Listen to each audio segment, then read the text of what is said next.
La signification du nom Élisée est profonde et puissante.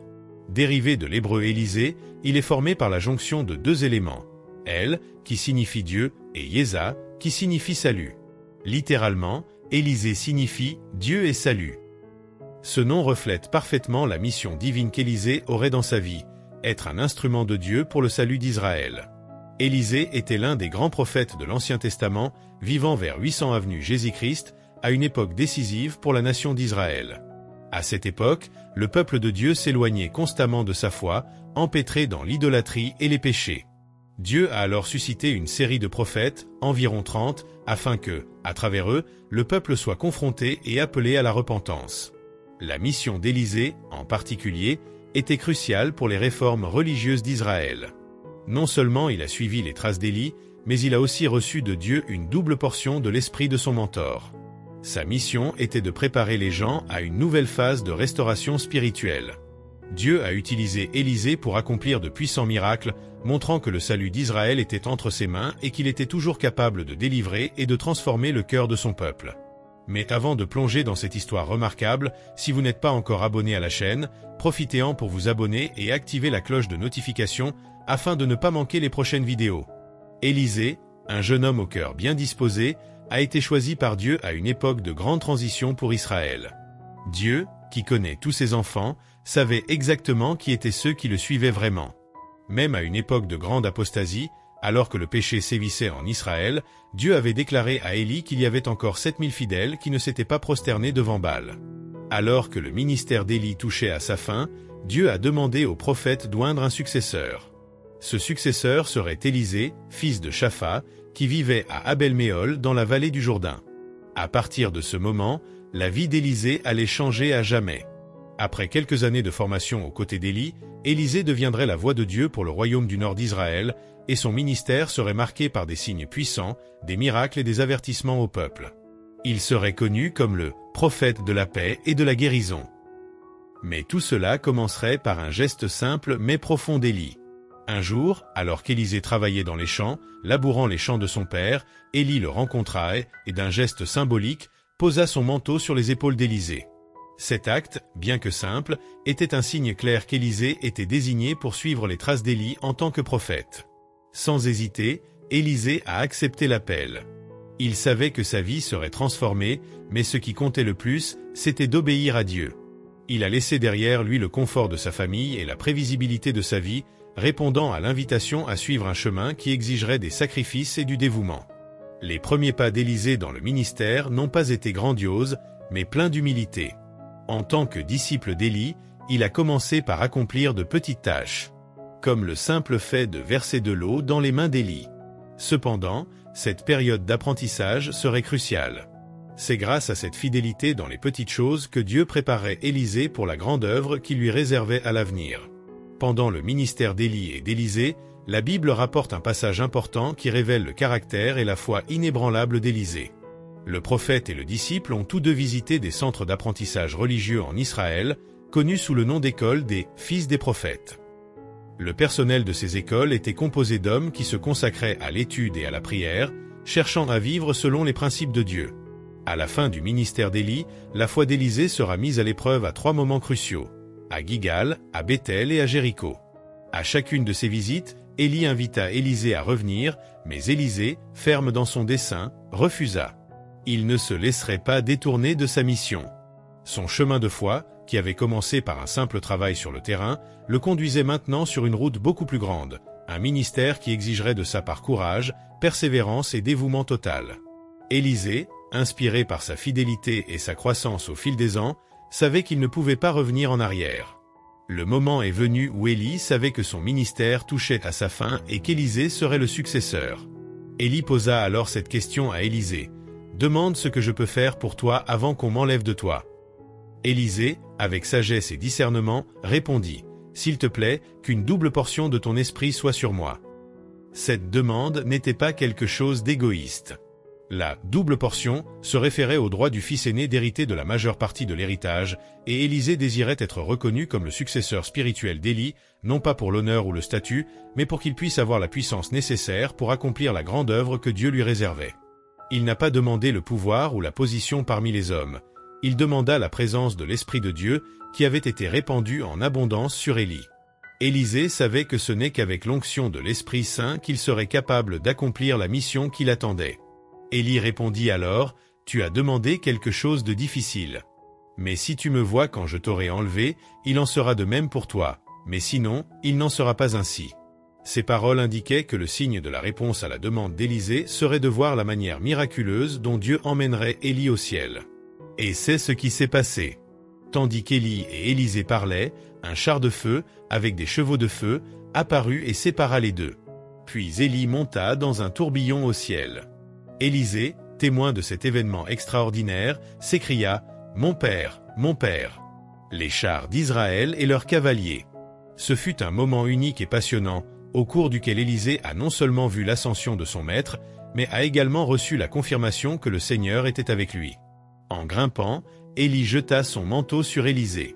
Cet acte était profondément symbolique, représentant le transfert d'autorité et la continuité de l'œuvre de Dieu. Déjà ce matin-là, Élie avait utilisé cette robe pour accomplir un miracle en divisant les eaux du Jourdain, montrant ainsi que l'autorité de Dieu était maintenant transmise à Élisée. Après avoir reçu la robe d'Élie, Élisée se rendit au Jourdain, déterminé à vérifier si l'esprit d'Élie lui avait effectivement été transféré. Arrivé à la banque, il posa une question profonde, « Où est le Seigneur, le Dieu d'Élie ?» Puis, avec le manteau d'Élie dans ses mains, Élisée atteignit les eaux, et miraculeusement, elles se séparèrent d'un côté à l'autre, lui permettant de traverser le fleuve sur la terre ferme. Ce signe était clair, la puissance de Dieu était avec lui, tout comme elle l'était avec Élie. Les fils des prophètes, qui observaient de loin, reconnurent bientôt que l'esprit d'Élie reposait maintenant sur Élisée. Ils se sont inclinés devant lui, reconnaissant son autorité en tant que nouveau chef prophétique et montrant du respect pour sa position. À partir de ce moment, Élisée a commencé sa carrière en tant que prophète d'Israël, un ministère qui allait durer environ 50 ans et s'étendre à travers les règnes de 4 rois, Joram, Jéhu, Joaz et Joas. Le ministère d'Élisée était différent à bien des égards de celui d'Élika. Alors qu'Élie était connu pour ses messages audacieux de condamnation et de jugement, affrontant les rois et le peuple d'Israël, Élisée avait une mission plus axée sur l'édification et la restauration. Non seulement il a poursuivi l'œuvre commencée par Élie, mais il s'est aussi consacré à instruire le peuple, à le guider dans les voies de Dieu. En particulier, Élisée a promu l'éducation spirituelle en établissant et en renforçant les écoles des prophètes, qui ont joué un rôle crucial dans la formation de nouveaux chefs spirituels en Israël. Le ministère d'Élisée a été, en fait, marqué par des signes et des miracles qui ont démontré la puissance de Dieu pour guérir, restaurer et apporter de la joie à son peuple. En tant que prophète de Dieu, Élisée ne s'est pas limité aux paroles, mais est aussi devenu un instrument de guérison et de délivrance. Plusieurs épisodes de la Bible mettent en évidence sa capacité à guérir les maladies, à ressusciter les morts et même à purifier l'eau contaminée. Ces miracles ont non seulement montré la puissance de Dieu, mais ont également illustré la compassion d'Élisée pour la vie des gens. Son ministère a été profondément marqué par la restauration, que ce soit physiquement, émotionnellement ou spirituellement. Il a apporté l'espoir, la guérison et la transformation, prouvant que Dieu était toujours activement impliqué dans la vie d'Israël. L'impact d'Élisée a été immense. Il était plus qu'un simple chef spirituel. Il était porteur de la grâce de Dieu, apportant la guérison divine et la vérité à ceux qui avaient soif d'espoir. Son influence a été positive et transformatrice, reflétant la bonté et la puissance de Dieu dans une nation souvent perdue dans le péché. Le ministère d'Élisée a commencé de manière remarquable, avec des miracles qui ont non seulement démontré la puissance de Dieu, mais aussi sa compassion pour son peuple. Alors que le ministère d'Élisée a commencé par des actions sévères, comme la fermeture des cieux pendant 3 ans et demi, le ministère d'Élisée a eu un début plus doux mais tout aussi significatif, marqué par un miracle de guérison et de restauration. Le premier miracle d'Élisée a eu lieu à Jéricho, où il a été appelé à guérir une source d'eau contaminée et malsaine. L'eau était si toxique qu'elle était non seulement impropre à la consommation, mais détruisait également la végétation environnante. Quand les gens se plaignirent de la situation à Élisée, il leur demanda d'apporter un nouveau bol de sel. Élisée jeta le sel dans la fontaine, et comme par un miracle de Dieu, l'eau fut instantanément purifiée, redevenant potable. Dieu, par l'intermédiaire de son prophète, a déclaré « J'ai guéri cette eau, il n'y aura plus de mort ni de stérilité ». Ce miracle était symbolique à bien des égards. Le sel, un élément simple, était utilisé comme moyen de transmettre l'action puissante de Dieu. Bien qu'Élisée ait accompli le geste, c'est Dieu qui a accompli la véritable guérison. L'eau, autrefois toxique et destructrice, est devenue une source de vie, un reflet clair de la puissance transformatrice de Dieu. Le deuxième miracle d'Élisée impliquait une femme veuve et ses enfants, qui étaient dans le besoin. Elle était pauvre, et la seule chose de valeur qu'elle avait était un petit pot d'huile. Sa situation était encore plus désespérée, car la dette de son défunt mari n'avait pas été payée et elle craignait que ses enfants ne soient pris comme serviteurs pour rembourser la dette. Elle est allée demander de l'aide à Élisée et le prophète lui a donné des instructions précises. Élisée lui demanda d'aller chez ses voisins et de demander autant de jarres vides que possible. Avec ces jarres à la main, elle devait commencer à verser l'huile de son unique pot. Miraculeusement, alors qu'elle versait l'huile, elle ne s'est pas épuisée et les jarres ont été remplies jusqu'à la dernière goutte. L'huile n'a cessé de se multiplier que lorsqu'il n'y avait plus de bocaux à remplir. Avec l'huile miraculeusement multipliée, la femme a pu vendre l'huile, rembourser sa dette et vivre du reste. Ce miracle a non seulement fourni une solution immédiate aux problèmes financiers de la femme, mais il a également démontré que Dieu se souciait des besoins de son peuple, pourvoyant abondamment lorsque la foi était mise en action. Au cours de son ministère, le prophète Élisée a fait l'objet d'une grande hospitalité, en particulier de la part d'un couple de Sunem qui, sans enfant, l'accueillait chaque fois qu'il passait par la ville. En signe de gratitude pour la gentillesse du couple, Élisée a prophétisé que l'année suivante, la femme aurait un fils, ce qui leur a apporté une immense joie à tous les deux. Cependant, des années plus tard, le garçon a souffert d'une grave maladie alors qu'il était dans le camp avec son père. En désespoir de cause, la mère chercha Élisée avec une grande diligence, et lorsqu'elle le trouva, elle le supplia de l'aider. Élisée retourna avec elle à la maison, et quand il arriva, le garçon était déjà mort. Avec foi et prière, Élisée a crié à Dieu et a ressuscité le garçon, le ramenant à sa mère. Ce miracle a non seulement restauré la vie de l'enfant, mais a également réaffirmé l'autorité de Dieu sur la mort. Un autre grand miracle accompli par Élisée fut la guérison de Naaman, un commandant de l'armée syrienne, qui souffrait de la lèpre. Lorsque Naaman chercha la guérison d'Élisée, le prophète lui dit de se tremper 7 fois dans le Jourdain, un geste qui semblait à première vue simple et même humiliant compte tenu de la saleté du fleuve.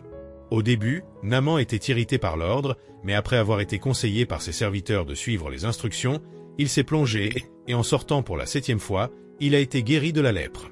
Ce miracle lui a non seulement rendu la santé, mais a également amené Naaman à la foi en Dieu, le reconnaissant comme le seul vrai Dieu. En plus de ces guérisons et interventions, Élisée a accompli d'autres miracles impressionnants. L'une des plus curieuses a été lorsqu'il a fait flotter une hache en fer. Au cours d'une mission, l'un des disciples d'Élisée a perdu la hache dans une rivière et Élisée, d'un simple geste, a fait flotter le fer à la surface, permettant à l'homme de récupérer l'ustensile. Ce miracle, en plus de démontrer la puissance de Dieu sur les lois naturelles, a également révélé la sensibilité d'Élisée aux besoins plus simples de ses disciples. Élisée a également connu des moments de moquerie et de mépris. Un jour, alors qu'il se promenait dans la ville, un groupe de 42 garçons a commencé à se moquer de lui, faisant des blagues sur sa calvitie et manquant de respect à l'autorité de Dieu sur lui. Élisée, indigné, les maudissait au nom du Seigneur. Immédiatement, 2 ours sont sortis des bois et ont attaqué les garçons, les tuant. Cet épisode, bien que grave, a mis en évidence la gravité du manque de respect pour l'autorité de Dieu et la nécessité de révérer les prophètes. À l'approche de la fin de sa vie, Élisée est malade, sachant que sa mort est imminente. Le roi Joas d'Israël vint lui rendre visite dans ses derniers instants, et quand il le vit, il se lamenta « Mon père, tu es comme les chars et les cavaliers d'Israël. » C'était une reconnaissance d'Élisée en tant que véritable défenseur spirituel d'Israël. Élisée, même sur son lit de mort, prophétisa la victoire d'Israël sur les Araméens. Il demanda au roi de prendre un arc et des flèches, et alors qu'il lançait une flèche vers l'ouest, Élisée déclara que cette flèche représentait la victoire de Dieu sur les ennemis d'Israël. Puis il ordonna à Joas de frapper le sol avec les flèches. Le roi frappa le sol 3 fois, et Élisée dit avec colère, « Tu aurais dû frapper le sol plus souvent, car alors tu aurais complètement détruit les Araméens. Mais maintenant, vous ne les vaincrez que 3 fois. » Après cette prophétie, Élisée est décédé et a été enterré. Après sa mort, quelque chose d'extraordinaire s'est produit qui a rendu claire la puissance de Dieu qui a continué à habiter dans le prophète même après son décès. Les troupes moabites, qui avaient l'habitude d'envahir Israël chaque printemps, étaient de nouveau en action. Dans un moment de grande hâte, des Israélites étaient en train d'enterrer un homme lorsqu'ils virent ces troupes s'approcher. En désespoir de cause, ils jetèrent le corps de l'homme récemment décédé dans la tombe d'Élisée et s'enfuirent rapidement pour échapper à la menace. Cependant, quelque chose d'incroyable s'est produit. Dès que le corps a touché les os d'Élisée, le mort a été ranimé. L'homme s'est levé, comme si la puissance de Dieu, qui avait été à l'œuvre du vivant d'Élisée, était encore présente dans son tombeau. Ce miracle étonnant nous révèle que l'autorité de Dieu, qui opérait à travers Élisée de son vivant, n'était pas limitée à l'époque de son ministère sur terre. Même après sa mort, Dieu a continué à manifester sa souveraineté et sa puissance, utilisant même les os du prophète pour apporter la vie aux morts. Cet événement a marqué la fin d'une ère de miracles et de prodiges accomplis par Élisée, mais c'était aussi un puissant rappel que Dieu n'est pas limité au temps et que sa présence est éternelle. C'est ainsi que nous terminons le récit de la vie et des miracles d'Élisée. Son histoire est remplie de signes, de prodiges et d'un ministère de guérison, de restauration et d'édification pour le peuple d'Israël.